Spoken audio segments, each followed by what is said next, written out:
Project Log, Dr. Victor Isa. We turned on the prototype today.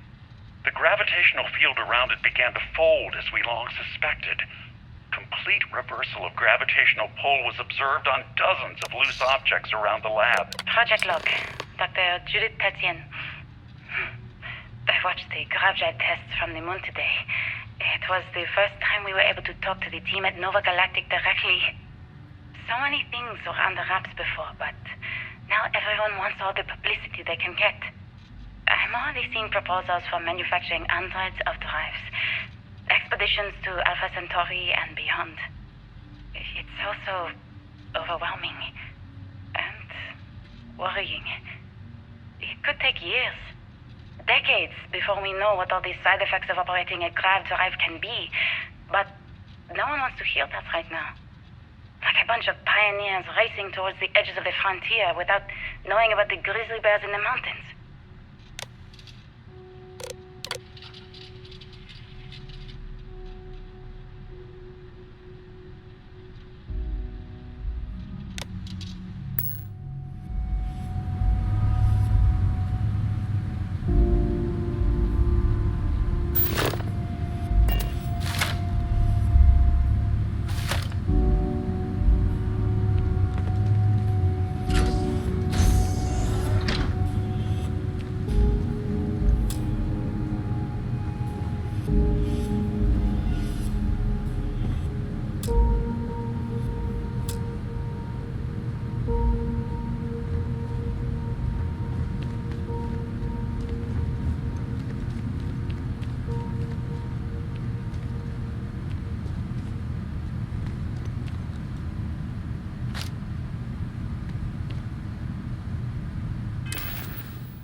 I never actually got to visit your labs back when we were working on the grav drive projects. Seems like ancient history now. Only thing we're doing these days is launching weather satellites. Guess this is as good a retirement as any. Now, Project Demeter, you want our help manufacturing scanners to better track these new meteorological patterns we're seeing. Our guess is that the poles might be naturally shifting, causing some gravitational fluctuations that are throwing off our old models. Why do you need the scanning tolerances to be so small? What are you trying to find? I just want to be sure. It's not like we're doing much these days anyway. The glory days are over. Why not give ourselves a challenge before they write us off in the history books?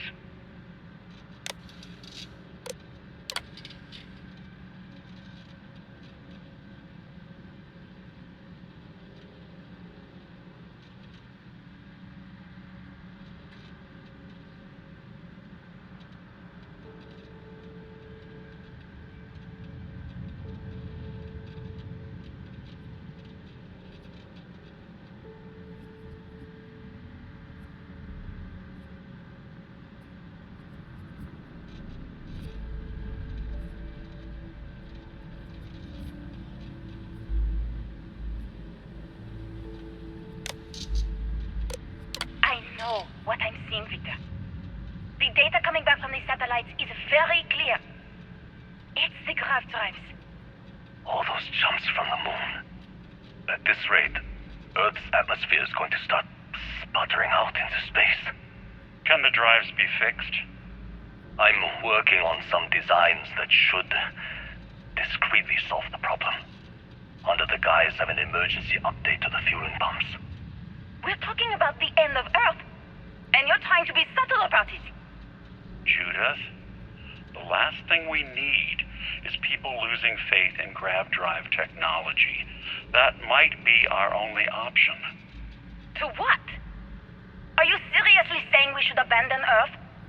The timeline is under 50 years. A blink of an eye for a planet, but more than enough time for a human exodus.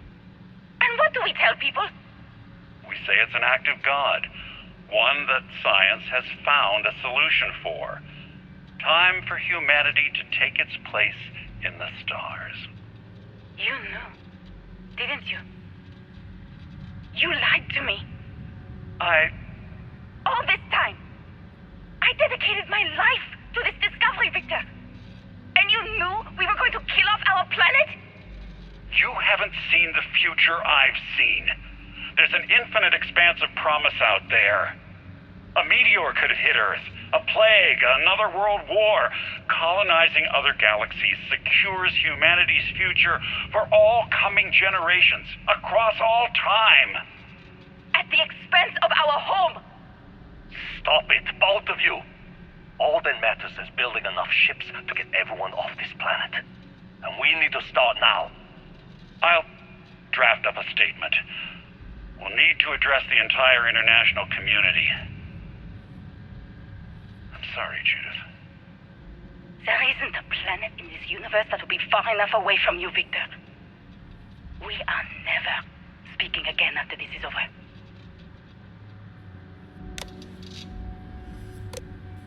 I know what I'm seeing, Victor. The data coming back from the... My name is Dr. Victor Isa. And if you're listening to this, then you probably already know the truth. I was young when I first headed the retrieval team of an odd gravitational anomaly on Mars. But I kept what really happened that day hidden from everyone except one other person. Even she didn't believe me at first. But I have no reason to lie to anyone now, so I hope you'll accept this confession, whoever you are. When I touched the anomaly, I experienced 12 days of lost time. I met myself. He told me everything that has since come true. The grav drive equations, the tests on the moon, Earth's atmosphere sputtering away because of what we had done. But he also told me about a city thriving on a planet orbiting a distant star. Human culture, art, music, lifestyles evolving and shining brightly across all of space. What price would I be willing to pay for that future? Maybe you don't believe me. Maybe Judith was right and I'm just a coward who wants to believe his mistakes were justified. But everyone has forgotten about the real origins of the grav drive, this artifact from Mars. I hope you make better use of it than I did.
Do you understand now why I asked you to come here? The artifacts unlocked the secret of interstellar travel. At the cost of Earth. An easy trade, honestly. Why have one world when you can have all the settled systems?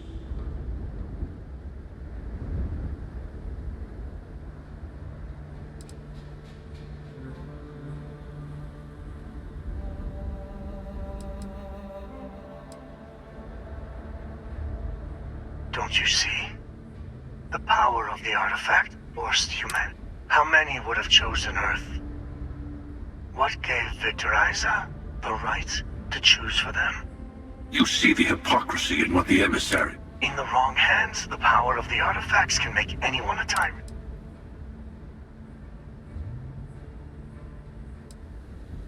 Don't be a fool.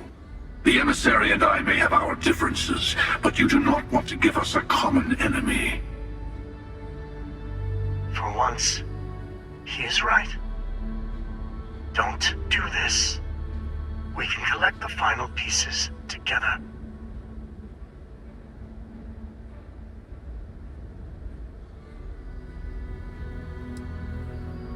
Well, look at that. The emissary just became my new best friend. You've made your choice. When you're ready, the Hunter and I will be at the buried temple. That's where we'll settle things. Meaning, we'll kill you. But hey, at least we'll wait. The final round doesn't start until there's only one artifact left to gather. And if I'm not mistaken, Constellation has one or two to go.